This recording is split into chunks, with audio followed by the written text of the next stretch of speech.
Hello, everybody. Welcome to Wellness Wednesday. Hello. Today is the day before Thanksgiving, and when we scheduled this, I didn't realize that Gonzaga would be playing at this moment, a basketball game. So unfortunately, I don't get to watch, but that's okay.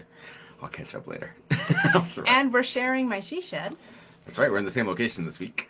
because we have company. So it is the holidays, So we're, which is always a blessing. we're cozy in our little spot in our back, which is awesome. Anything new and exciting in your world to talk about? Just looking forward to Thanksgiving, Yeah. holidays, people. Sweet. So, yeah, this week we're going to be talking about GLP-1 meds like semaglutide, Ozempic, Hmm. tirzepatide, Manjaro. And I put together a PowerPoint. You can kind of keep us on track a bit. If you're participating and you want to ask any questions, I do that through the chat, and we'll try to get to those just as soon as we can. Thanks for all those who watched our previous video, and we just look forward to growing this community here. Oh, wrong one. Let me share here. Technology. It's Ta-da. fabulous. All right. So yeah, we just want to talk a little bit about GLP-1s because they are an interesting tool right now that have become kind of widely used and they're in the news a lot. And we get a lot of questions about, should I use these, should I not, things like that. What have you seen kind of with people on GLP-1s? Do you want to start there? Sure. GLP-1s is a class of peptides, and it's one of those that we have available. And well, it's very effective. It really does satiate, takes away someone's hunger. So I've seen it through my friend community. I've seen it through my clients. It's been an effective way for people to, in an easy way, lose weight. Yeah, I always tell people, like, obviously it's not the only way to lose weight, but Right. it is a useful tool. It's popular at the moment. Yeah. And I always remember when we were first starting our practice, we were in a health food store. We'd go in once a week and answer questions. This one person came in because he saw on Oprah that raspberry ketones were going to be this Hmm. key to lose weight. He's like, I need to get to them quick before they stop working, which I thought was hilarious. He knew he was probably just being ridiculous with weight loss stuff. But there are trends, obviously. But these have probably been the most effective tool we've seen for weight loss beyond surgical interventions. But we have other tools that we've used over the years too. It's true. It is similar. The transformations I've seen with people is similar to like bariatric surgery as far as that, like, haven't seen anyone, seen someone for a few months and then you bump into them and it's like, whoa, what happened to you? Like sometimes when people do go keto, that happens that quick. Wow. The thing with GLP-1s is you can go too quick, kind of. Like, I think that slow is actually just this perfect driving Miss Daisy zone, the Goldilocks zone, which, so that's one of the, we'll talk about that. Yeah, there's kind of that comment like But it's Ozempic powerful. face, like people getting too Yeah, thin in their yeah. face and stuff, and it's noticeable. Hmm. Maybe among some celebrities and stuff, people are commenting about that. Hmm. But yeah. So let's see here. All right, so this is kind of a little diagram we found on in a journal. What is it? The Frontiers. Back. Sorry. Teach us a little bit about metabolism, Jeremiah. How do I get this back up? I don't know. 1 second. Sorry, technology not being my friend. So yeah, this is from Frontiers in Endocrinology Journal. This one last year kind of talks about the um, different avenues that these medicines are working on. So essentially, it's a peptide. It's called a glucagon-like peptide. So our endocrine system makes a whole lot of different hormones. Two of the main ones around blood sugar regulation, weight management is insulin versus glucagon. Obviously, insulin's probably, everyone knows a little bit about insulin. It's, the body uses it to lower sugars and to drive sugars into the tissue. Obviously, when someone has diabetes, they're either type 1 not making insulin, type 2 not responding to their insulin any longer. So these medicines were created initially as a diabetic treatment because of these effects, helping to lower blood sugar, and they are still used for that, obviously. But they started noticing that people were losing weight secondarily to that, and obviously anything that causes weight loss is going to garner some attention in the community. And so they kind of went back got approval to remarket these drugs for weight loss specific, not for non-diabetic persons, and they're running with that and obviously going crazy. So the two big pathways I think about are the one in the brain in this upper left corner, and then the one in the stomach in the lower right corner on my screen, unless it's flipped on yours, it should be the same. So I'll start with the stomach. So I've done quite a bit of research on these just because I find it interesting. And so one of the main things is that it slows down gastric emptying. So the stomach emptying, so food tends to sit there longer when you eat something. So the benefits of that obviously is going to keep you full longer. It's going to slow down how quickly foods reach your bloodstream. So you're going to have a longer curve. You don't get a big spike in your blood sugar and then a overcorrection and a crash where then you get really hungry and ravenous for whatever you can get your hands on, which is a problem. So it keeps you full longer, cuts down on cravings, and then just suppresses hunger in general. So food stays there longer. Benefits from that, but there's also some negatives, and we will talk about that as we kind of go here too. The biggest negatives are kind of some upper digestive irritation, like some indigestion, nausea, heartburny kind of stuff. Sometimes constipation or diarrhea can happen. We've seen both, but for the most part, it's more upper digestive stuff like that, nausea, indigestion. There are things you can do, and we will talk about that to help with those issues if someone is on these meds and gets them, but that is something common. The second, on the upper left corner of the brain, these peptides feed back up into the brain, especially the satiation pathway or satiety. So they make people feel satiated, like you've eaten a lot more food and rich food, and like when you've overeaten and feel full, you're like, okay, I'm done. It kind of can feed back to the brain on that same place, and so that does the same thing. Decreases appetite, decreases your food desires and things like that, cravings specifically. People often say like they can walk by that candy bowl and not grab one because it's just not even that interested. They're not thinking about junk food and things like that. Mm-hmm. Yeah, it turns off your desire to consume it. There's some other interesting stuff. They're doing some research on using these medicines for other addictions because of this stuff, feeding into the satiation pathways. Anecdotally, we've heard people, talk about less interest in smoking, if they're a smoker, or less interested in alcohol intake. So they actually are talking about marketing these potentially down the road for addiction use, but people have like approached us about that. Woman who was talking about like even shopping, like it's that. Yeah, something with satiety. I'm sure we will discover more as how the intricacies of the brain working. But yeah, I'm not. There is a specific satiety pathway in the brain that they are aware of. I think is it leptin feeds into that as well. Yeah, but it might be something on dopamine pathways as well, because most like illegal stuff, not necessarily legal, but shopping, dopamine hit, alcohol, tobacco, sex, those things all feed into that kind of, dopamine pathways in the brain. So there's probably something happening there. There are some other mechanisms of action which are sort of beneficial, like here talking about burning fat. The insulin helps drive, helps the body overcome insulin resistance. It helps burn fat more easily. Can help with in the liver as well, down in this corner, breaking down fatty liver disease, which is becoming a big issue in our culture. A lot of times people, as they age, start noticing their liver enzymes, their ALT, AST on blood tests start creeping up a little bit.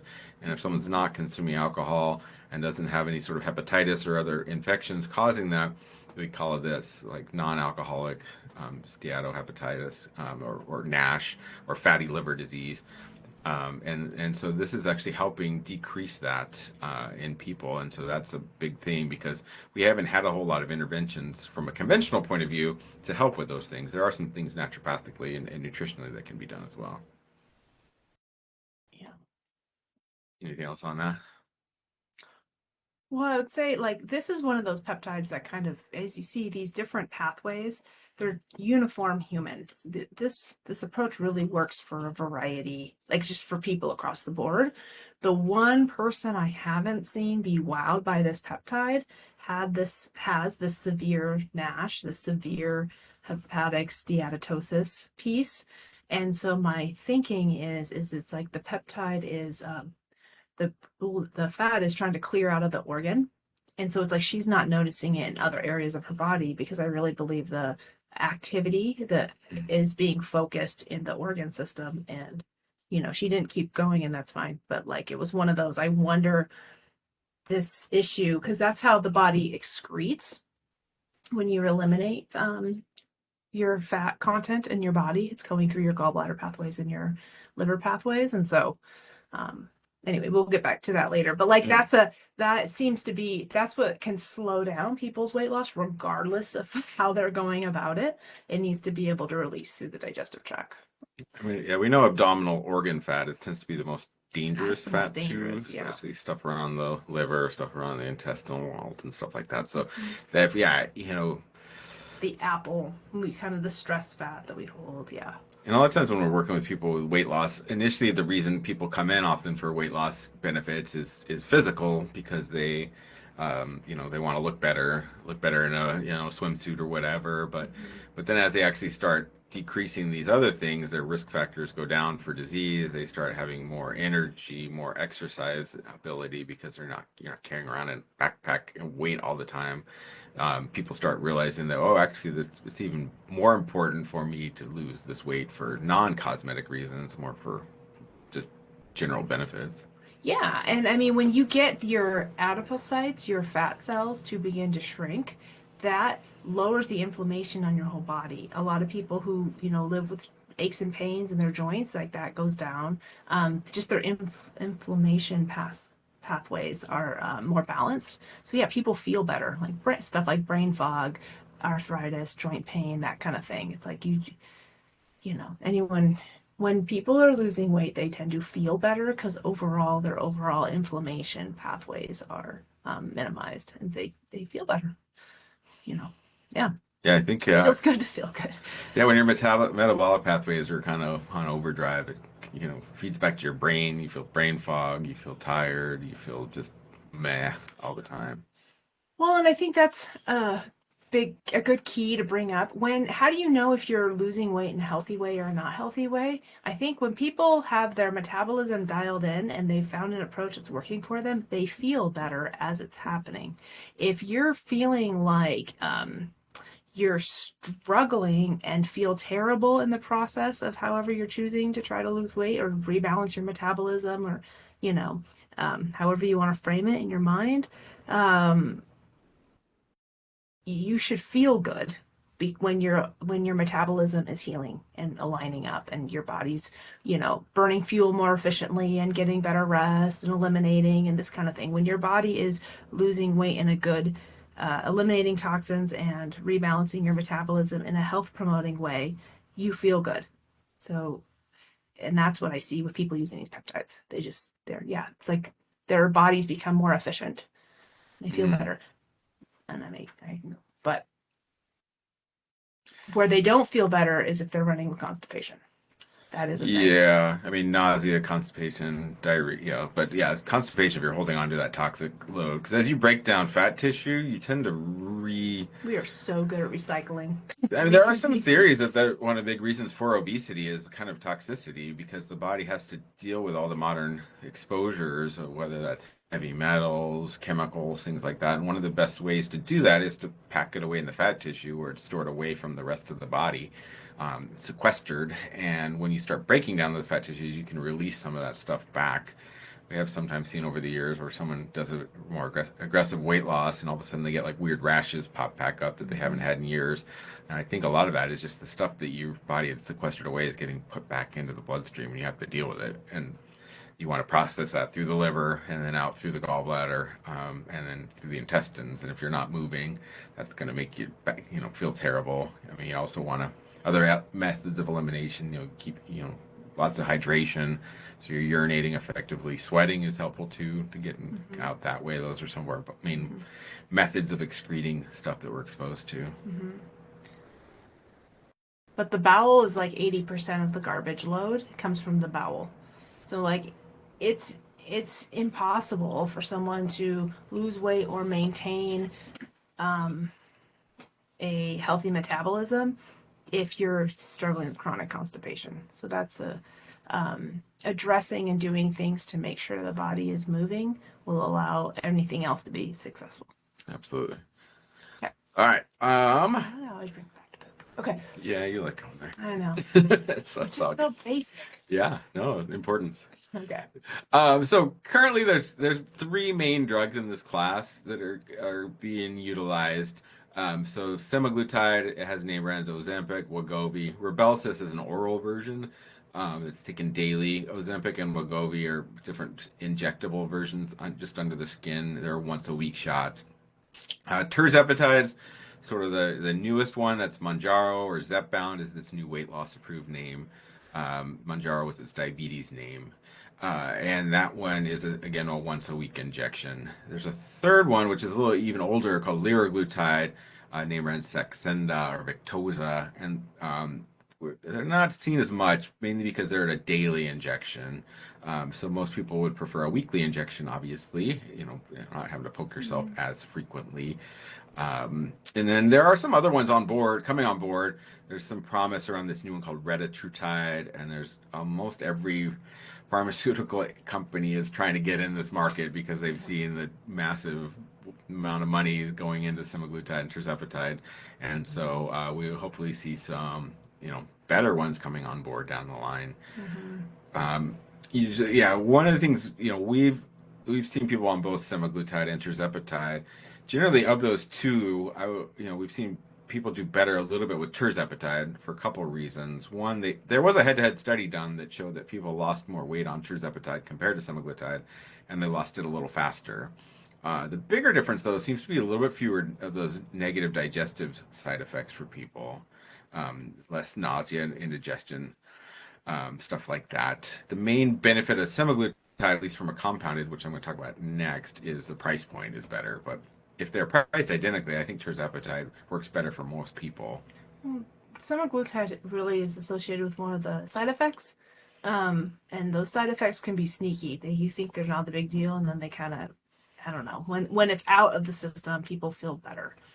Where the tirzepatide Less. doesn't have that. But nothing's perfect, Everything's True.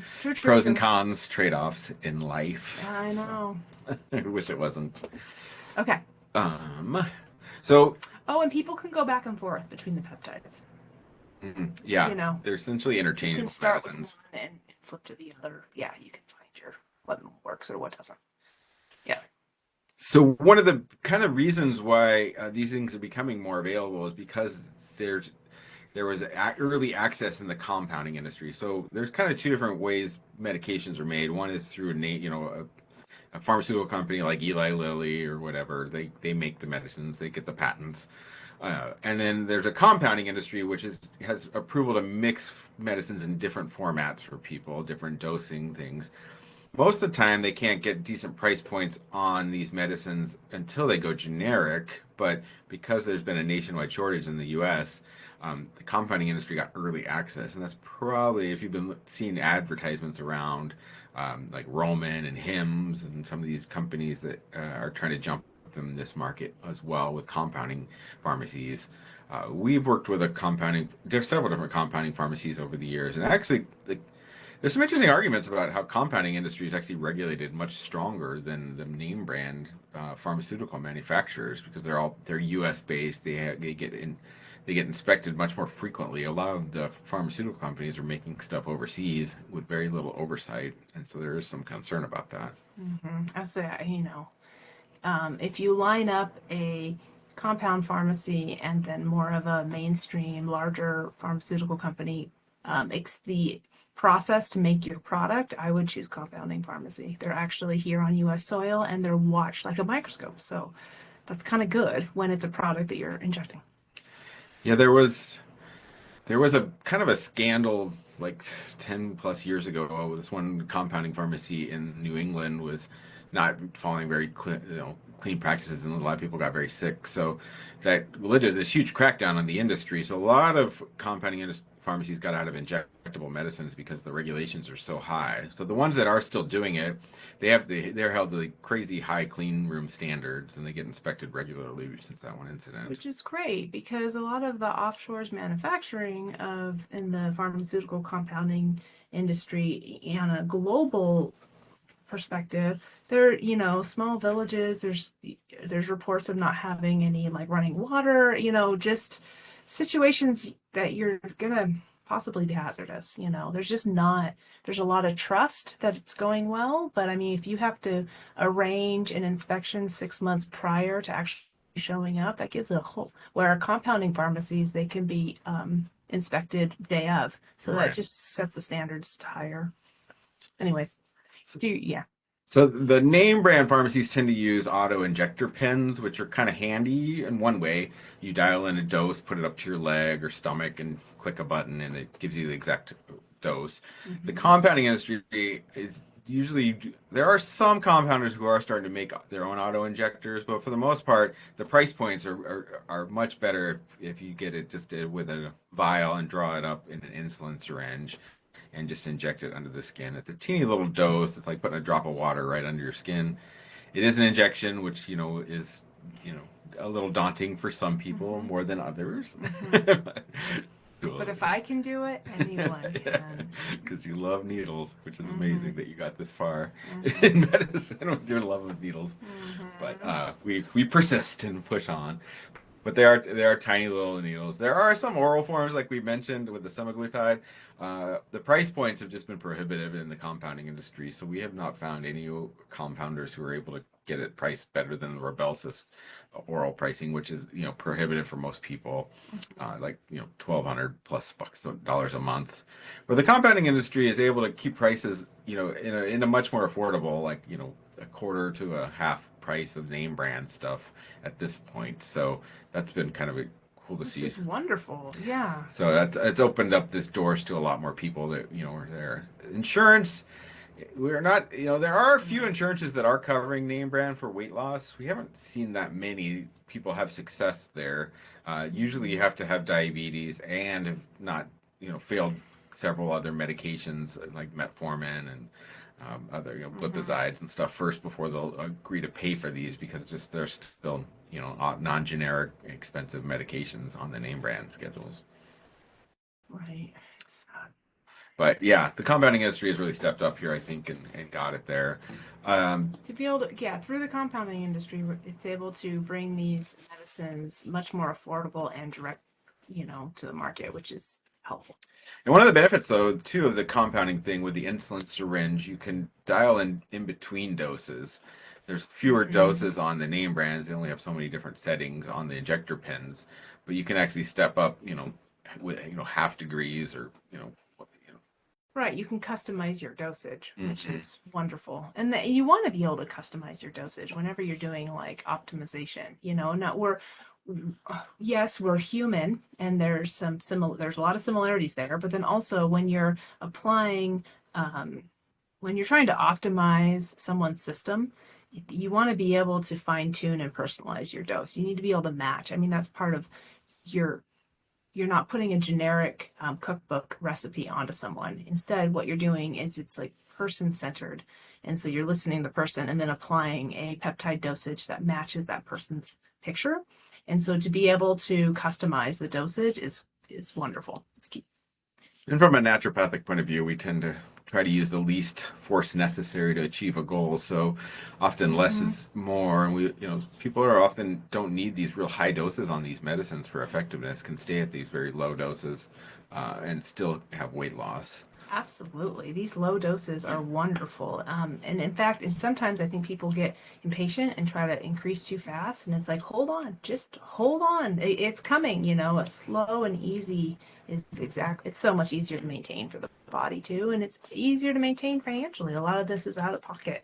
You want to get your results, but you also don't need to, I don't know, you don't want to pick up a habit too expensive. And as Yeah. long as you are losing weight, you're eventually going to get to goal weight. It just, it's a slow process. But often slower is better because you want to kind of Slower get is the the way to, muscle mass. You don't want to lose muscle mass. We don't want to huh. get, you want time for the body to kind of draw fat from appropriate places and fill in and things like that. Well, and these GLP-1s make you seriously not hungry. So you don't want to like not eat anything. Like you have the same nutrient, um, you have the same nutrient needs in your body. And so what happens is you can just be seriously not hungry, and then all of a sudden people will complain about like their hair's dropping or their nails are being wimpy. And that is like the first sign of the body saying, hey, I'm being starved.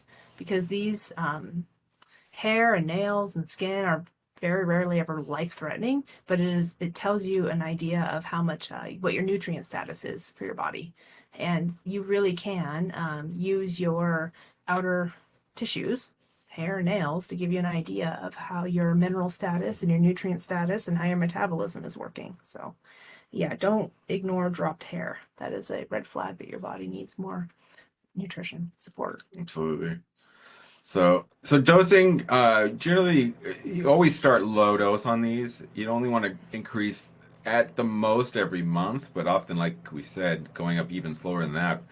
People can hold these lower doses for 6, 9, 12 months, and still, as long as you're losing sort of week to week, month to month, you don't necessarily have to go up. And going up isn't going to always get faster. Often people go up to the max dose right away, and then they kind of peak out at their weight loss, and you don't have any room to go up. So I think trying to get as much weight loss out of each stage before bumping up to the next level is preferable. Yeah, because you're trying to support your system to be more efficient in how you burn your fuel. You're not trying to just like hose your body and find a different way to starve yourself. I mean, it's a whole different concept, and I really feel like these peptides are more powerful at a lower dose and going slowly. And as when people just zoom ahead, they're missing the beauty of the tool. I don't know, run people over. I don't even realize. So there is some question about future availability on these medicines through the compound Yeah. user. There was a little blip a couple weeks ago, a month ago now, where all of a sudden tirzepatide, with no notice, got pulled off the market. All the compounders told they can't make it any longer. And that lasted less than a week. And Yeah, then all of a a sudden week they said, no, we can do it. The FDA was saying initially that maybe there isn't, there wasn't a shortage any longer, so the compounders couldn't make it. But then I don't think they realized how many people are actually taking these medicines through compounding, and all of a sudden there was a shortage, and so it's put back on the market with enough outcry. So, but it is possible that at some point the FDA will pull these again, and then there's only options will be name brand. But that the liraglutide, if worst case scenario with a daily injectable format, I think would always stay at a decent enough price point at this point because it's an old enough medicine. I think they can do that. Mm-hmm. So there's options. We also have other tools for weight loss, including like lipotropic injections, HCG, growth hormone supporting processes. So this isn't the only tool that we have been exposed to help with weight loss. There is ways to pivot if that ever happens, but at the moment they are available through compounders, and the price points are still holding, but we'll see. And big concepts for weight loss. When you talk about like holistic weight loss, you're really looking for, you want to find foods that nourish you, that don't cause an excess of inflammation. You want to make sure your body is able to release your toxic exposures. You want to make sure your body is able to rest so you can release and balance your hormones and get your stress hormones to be released. You want to make sure you have enough fluids and really dial in and look at your body's ability to process and use insulin. And insulin is the kind of master hormone of around fat balancing and using your fuels. But I mean, there's just some key concept, I guess, is what the peptides are one tool to kind of skew your hormone balance and your biochemical activity to using how your body uses fuel through your system. But there's always going to be tools to get to someone's goal. I mean, it is so important for our bodies to try to preserve your metabolism health as much as you can. I mean, your metabolism really controls it plays in with your immune system.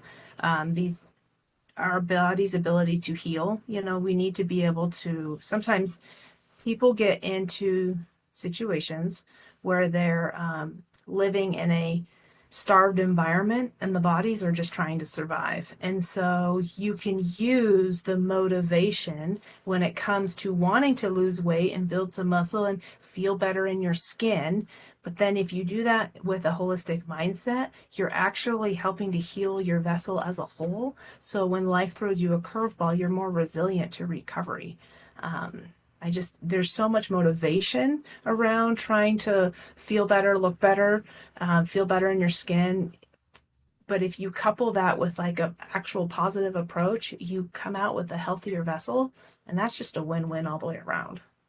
Absolutely. Holistic weight loss gets me passionate, that's for sure. And I think just modern living is fighting toxic. against us. So we have to. I wish we didn't have to like use such interventions to counteract, but we are fighting an uphill battle. I feel like against, and so we have to kind of use stronger tools just to get the same effect we might have had 50 years ago or whatever. Okay. Toxic and so kind of when people are on these, there are some important things, and you're kind of teasing towards this as well. But yeah, I think there's a few real important things while you're taking these medicines. The first one would be you want to make sure you're getting adequate protein. Because people aren't that hungry, you want to make sure what the food you are eating is quality. And usually the main thing to focus on is ensuring adequate protein to prevent muscle loss. So probably at least 50 grams a day, a couple of protein servings. I'd say in my practice, 60 is your minimal. 30 grams twice a day. Like you just got to make it happen. And that's doable for sure. So, yeah, just making sure you get at least a couple of good protein servings every day. Most people find they end up eating less meals, maybe 2 meals a day, but you just want to make sure you have protein at those meals. Nutrients, yeah. And then I do, again, on the muscle loss, we want to make sure people are doing some regular weights. They don't have to be much, just some light weights a couple times a week. Walking is always great, but we also want to make sure you're adding in a little bit of strength training because people can lose muscle mass doing these protocols if you're not doing something to counteract that. Well, that's the thing. If the body needs protein, it's going to take it from your muscles. So if you're not eating it, your body is nibbling it off your muscles. And that is the most terrible thing we ever want to have happen. We need to protect your muscles because how much muscle is on your frame decides how much calories you're burning just breathing, just being.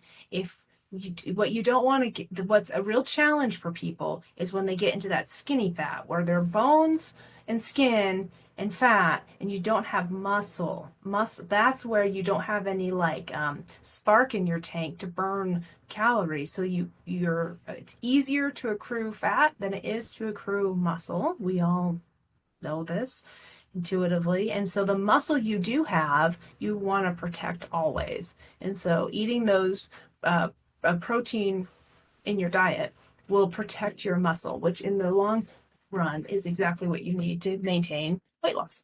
Do you have a dog joining us? No, we have a dog. Hey, we're on camera, honey. Okay, do you have a doggy? Hi, Steven. Yeah, so generally we recommend kind of, I've seen people, we've seen people, almost any diet works well with these medications, and any diet that you've had success with all of a sudden becomes much more effective than it was in the past. So, we've seen people do paleo, keto, Jenny Craig, Weight Watchers, all of them, and they all of a sudden start working where people had been doing them and they weren't having as much success. The two kind of ones we've seen people have the most success would probably be one would be a lower refined carbohydrate diet. So cutting out most of the junky things and focusing on real foods like meat, fish, eggs, fruits, veggies, nuts, seeds, beans, maybe some whole grain rice or quinoa, but less of the breads, pastas, crackers, chips, cereals. White flour, white sugar. Yeah, the white stuff. And then other people have found benefit, pairing that or alone with intermittent fasting, which is an approach where you have a window of time you eat all your calories. Often people do an 11 a.m. to 7 p.m., 12 to 6, if you want to be tighter. Different schedules if you're on a different sleep-wake cycle for work. But having a defined window where you eat all your calories and having a longer period where you're not eating anything, only liquids without calories, I think that that's a good approach for the body to go into a fat breakdown place. And also helps the body heal and recover faster too. True. That's part of the studies on intermittent fasting have showed it to be as effective as calorie restriction for weight loss. So that's kind of promising, and that's often easier to follow than a specific calorie limiting count number, something like that. But I also think one of the benefits of intermittent fasting is having a firm cutoff time in the evening that you don't eat after, because that tends to be where eating right before bed is where people put on a lot of weight easily, because your body goes into needs to store all this stuff quickly, and the easiest way to store it is to put it into fat. Hmm. Anything else on diet, exercise alone? No. So yeah, I did want to talk briefly about some of the side effects, that because nothing is perfect, obviously. So we did talk about the digestive stuff. That tends to be the most common. Often worse when people are first starting it. Sometimes worse when people raise a dose because you start low, mainly to give your body a chance to acclimate to these medicines, and then you bump it up. If someone is getting some of the nausea or stuff, there is some things you can do naturally. Probably ginger is the best thing for that. Ginger tea, peppermint tea, ginger, candied ginger you suck on, things like that. Ginger is great for nausea because nausea is miserable, so you don't really want to hang out there. I mean, there are medication options, things like Zofran, that can help But to. also, if someone tends to run constipated, I'm sorry to No, no, no, interrupt don't. you, but like, the nausea can turn up because they need to eliminate, and so that will go together. So sometimes, Yeah, it could yeah, be just like, positive there. yeah, just using some, I love oxy powder, but like magnesium with hydrogen peroxide, but like gentle bowel support to keep regular elimination, the upper digestive discomfort goes way down. So that's what I've seen with people complaining about. Most of the time, though, it does tend to get better over time as people's bodies acclimate to it, and Mm-hmm. maybe after you kind of burn through some of the toxic fat, it often comes off first. Maybe that Mm-hmm. that is Mm-hmm. part of it too, but it's hard Mm-hmm. to say.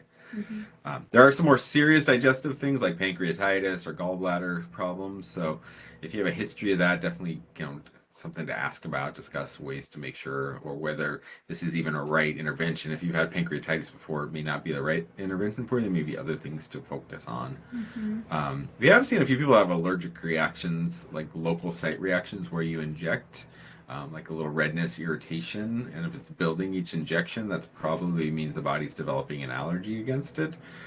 Anecdotally, sometimes people switching from one to the other, if you're on semaglutide, switch to tirzepatide, or vice versa, that can sometimes resolve that issue, but it is possible. And, the body can be allergic to anything. People are allergic to water sometimes, so, you don't want to do that. There are some rare stuff around these um, family history thyroid cancers, endocrine cancers. There's this medullary thyroid cancer. Thyroid cancer is already somewhat rare, and medullary thyroid cancer is a rare variant. It's only like 3% of all thyroid cancers, which again are already kind of rare. So, but there it is a black box warning on these. If you do have a family history or personal history of this medullary thyroid cancer, or there's something else called multiple endocrine neoplasia syndromes, then you could be contraindicated because for whatever reason these medicines in animal studies only, they found that they accelerate these cancers rapidly. So that's one of those things if you have that in your family history. But again, these are super rare, and usually people with those cancers they know about them because they tend to run strong in family history lines. But yeah, if you do notice a lump or mass in your neck while you're on these medicines, obviously don't ignore that. Of Or your course. thyroid, it's kind of in your lower neck. Shortness of breath, anything like that from an allergic reaction. Again, issue. The some of the other rare side effects that can happen: fatigue, low blood sugar. But often I see the opposite with the low blood sugar piece because the food isn't emptying from the stomach so fast. It slows down how quickly the blood sugar rises and falls, so it keeps you full longer and keeps that blood sugar there. But if you're not hungry at all and you're not eating anything, then yeah, you can definitely go into low blood sugar. So definitely, Yeah, no, people don't need to talk to eat. people if you're having any of these things there. And then there's that cosmetic stuff that we kind of hinted at. Losing too much fat quickly, too fast. You can get some skinniness, over skinniness in the face, and it looks kind of unusual. Like, Yeah, no, sometimes people just need to eat. yeah, Yeah. making sure you're getting enough quality nutrition in the body is Mm-hmm. important. So, anything else you want to say? Eat. And then lastly, kind of just some ways to ensure long-term success. So, I'll skip the first one and come right back to that. But supplements, generally we recommend because you still have the same micronutrient needs as you mentioned. You want to make sure you're taking some nutrient support, unless you're eating a ton of varied fruits and Mm-hmm. vegetables. But even then, it's probably because you're eating less. You probably want to consider adding in like a whole food multivitamin, some extra minerals, especially magnesium, potassium, calcium, but magnesium to keep the digestive tract moving is probably your best friend. Well, and for insulin balancing, you need a magnesium to activate the insulin receptor on the cell needs a magnesium to activate it. So like magnesium deficiency will interfere with the body efficiently using insulin. That's the goal here. Efficient use of the hormones. Yeah. So I think, yeah, like a multivitamin. We jumped in for a whole food. Sometimes people can use greens powders as an alternate to that. I think fish oils, those omega-3 fatty acids are important unless you're eating a ton of cold water ocean fish. And then I think minerals and vitamin D is almost across the board a need in northern latitudes. And even in southern latitudes, people can still have vitamin D deficiencies if you get tested there. Uh, Anything else you think about these? Elimination, and good rest. Our body's ability to store calories is how our ancestors survived. And so oftentimes when people are in a high stress environment, they have a hard time unpacking the excess stores. It's like your body is a prepper for calories. And so like when you're hearing bad news all day long, it's hard to let go of the fuel that is on a biochemical level being read as a sense of safety for your body. So kind of, trauma history plays hugely also in someone's trauma history, and like kind of something called an ACEs score can have a predictive factor in obesity and how we guard ourselves by wrapping ourselves. And by not wanting to be exposed, but so all of this plays in. It's like our mindset, our beliefs, our history, our nutrition, our immediate patterning. When someone is in a really high stress lifestyle, sometimes they have a hard time losing weight. And that's where like minerals and nutrition and this kind of thing will sometimes, if you fuel the body with extra resources, your body is able to process stress and you can get a better result. So I guess for long-term success, the big goal here is just don't give up. You realize your body is unique and wise. And so kind of it is not a bad thing to pursue your health goals, even if it's weight loss. Like don't let anyone shame you out of that. Like it matters. And usually if one approach doesn't work, another one will. You just kind of have to keep learning about yourself and what works for you. Yeah, and you always want to make sure someone's thyroid is optimal. Oh my gosh, Yeah, if your yes. thyroid's out of balance, you're going to be fighting. It's almost impossible to lose weight. You're fighting a huge uphill battle against that. And often, yeah, the thyroid and the adrenal system dance together. So long-term stress affects the adrenals. Too much cortisol often promotes weight gain, especially abdominal weight gain, and they can drop the thyroid, and then that gets out of balance, just slowing metabolism to a crawl, and really, and having a whole lot of downstream effects for weight. Yeah, and sometimes if we're overly toxic, and if our internal system is reading as a high toxicity, our body will turn down our thyroid. The thyroid is what controls like your thermostat rate, like your rate of metabolism of every single cell in your body. So your body will take the thermostat and turn it down, lower your thyroid to lower cell activity across the board. As the person, we might know that as weight gain because you're slowing everything down.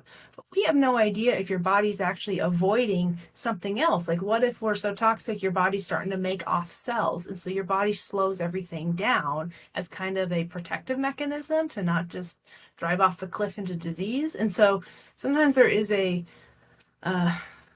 like a rhyme and a reason to how the body is doing things when you look at it as a whole system of systems. I guess be curious because it's your body and people know if they've just been going through it and it's like one thing after another, like you can tell like, oh, I just need a break, like I'm not getting everything I need. You kind of have that feeling. Or if someone is just like eating well, eating great nutrition, doing all the things, exercising, in a good family environment, like things are going well, but I just can't lose the weight. Like, oh my gosh, try a little peptide. You'll love it. So everyone's unique, But peptides across the board, man, they're so amazing. Yeah, people need to know about them to make Yeah. it easy. And unfortunately, often as we age too and get older, it gets harder and harder to lose weight due to, testosterone decreases, Yeah. menopause, estrogen, progesterone effects. So yeah, often what was working well in your 20s and 30s is no longer working well in your 40s, 50s, 60s and beyond, and you have to put a higher level of intervention just to get the same kind of benefits that you were having before. But that's why you also kind of want to work with someone who's willing to look at like all the pieces. It's Absolutely. yeah. Because yeah, it's GLP-1s are good. Yeah, it's a great tool. They're obviously a great tool. They're not without potential side effects, potential issues. I'll go. One other thing we have sometimes seen, and there are some case reports popping up about people having depressive symptoms with these medicines, unfortunately. But it's pretty rare side effect, I think, but it may not be. It may. Sometimes I don't think it's as rare. I think it's more common. I think it's more common for the semaglutide, but I think people, when it comes to mental health space, I think people are used to just saying, I'm fine, and, kind of live it like tolerating. And I don't know if, I don't know. I would say, Yeah, the research I saw, it's about a third of the population. Interesting. But I think people tolerate feeling crummy. And yeah. And there are some studies popping up too, coming out that there are certain people who just don't respond to these medicines for whatever reason. Maybe 10-20% of the population, they just, even with these on board, doing everything, we're not seeing the weight loss. And so, and that can happen too. So I think you have to kind of pivot to other interventions, other tools sometimes first, or concurrent, or instead of, to get the effects we're looking for. So it isn't a one size fits all. Just take this thing and everything's going to be perfect. It's got to be combined in a sort of integrative approach for the individual. And that's what I've seen clinically, that like 80 to 90% of people respond favorably to GLP-1s. That's about right. Yeah. But there are some that don't, and we don't. Yeah. You can't predict it until someone tries it and doesn't have the success. Or sometimes one medicine doesn't work well, semaglutide, and then you switch to tirzepatide, and then we see that it starts working. So it just depends on the person too. But it does work well for the majority of people for sure. And then kind of long-term success, once at goal weight, usually kind of what we recommend is a sort of an integrative approach too. Some people do opt to stay on these medicines ongoing at a low dose. We usually recommend pulling the dose back once a month, kind of with the same ascending curve. He went up, pull it back at least, once a month. But usually what we always recommend is having a firm, like, final window weight that you're going to stay at and being somewhat scale vigilant. We want to weigh most mornings, get on the scale after using the restroom, but before you ate or drank anything, and have an upper end number that you're not going to really cross over. Say, just for an easy number, 150, you're happy there. You don't want to go any higher. If you ever see the scale above 150, you're going to need to intervene that day to get back in your window weight. So maybe doing a paleo day, just protein only, or protein and green veggies only, keto, something like that. Modified fast day, lots of water with maybe one protein serving for dinner and with a veggie. But get back in that window weight as quick as possible. And that's, whether if you stay on the low dose ongoing to maintain, you don't have to watch that as close. If you get off altogether at goal weight, then I think that scale vigilance becomes even more important to make sure you keep the weight off, because you don't want to lose it. The body has a tendency to always want to jump back to where it came from, unfortunately. I always say we're all descendants of people who survived famines. So people who can survive a famine can pack on food when there's food around, and pack on weight when there's food around. And so, it's been a blessing. We haven't had a famine in a long time in our culture, which is, I'm not going to desire that by any stretch, but there are some consequences to not having a famine ever, is that, we have an obesity epidemic going on too. And we're kind of in a nutritional famine. Like the nutrition, in an apple, in 1950 to the same nutrition in an apple in 2024, it's something like 80 times magnitude. I mean, our food is so pale, but yet it's calorie rich but pale in like micronutrients. It's bonkers if you really look at it. You mentioned toxicity as being one cause of obesity, but I think undernutrition is another cause, because if you're not getting all the nutrients your body wants, your body's going to put out cravings. And historically, the foods that had the most nutrients were, rich, sweets, fruits and veggies, salty, mineral-rich foods, and so we tend to crave, sweet, salt, fat, because those used to have a lot of nutrients. Now, the sweetest, saltiest, fattest foods have no nutrients at all. They're just ultra-processed. And so we kind of just go to those as our body's looking to fill a nutritional need, which it's not getting, and then it just keeps that craving going and going, and that's leading to our epidemic. So a lot of pieces. Yep, a lot of pieces. But yeah, yeah, like we said, this is a great tool. It's not the only tool, not the only way, but it is one useful way that people are having some success fighting back against some of these uphill battles that we're all kind of under. Right. I mean, who's tired of having their closet shrink on them, you know? Ta-da. Ta-da. Any final thoughts from you? I feel like weight loss is not a vanity thing, it's a health thing. And I think we need to, when someone's body is gaining weight, obesity is one of those illnesses that fortunately is worn on the outside of you. And it's, if someone's having a hard time breathing or a hard time with their heart, that can be hidden and people don't know. Where if it's their metabolism is broken, it's worn on the outside. And so I think it is a noble pursuit to help heal people's metabolisms. I think we need to take it out of, it's not vanity culture. It's actually healing your body, which is important. Well said. All right. Well, thank you all for watching. We'll put this up on YouTube later. If you watch it there, consider liking, subscribing, all that stuff. And follow us along. We'll be back next Wednesday with another topic. I think we're talking thyroid next week. Thyroid. We scheduled a couple out. So look forward to those who can join us. And watch us live on Wednesdays at noon, or watch us later on YouTube or on our website, traintherapy.com. We also put some links to third-party company Zelo, who we worked with, Zelo Living, who we partnered with to offer these GLP-1 medicines as well. So that's kind of a long-term partnership we've had for weight loss strategies as well. So check them out as well. So thanks for joining us. Take care, everyone. Have a good holiday. And have a good Thanksgiving. Take care.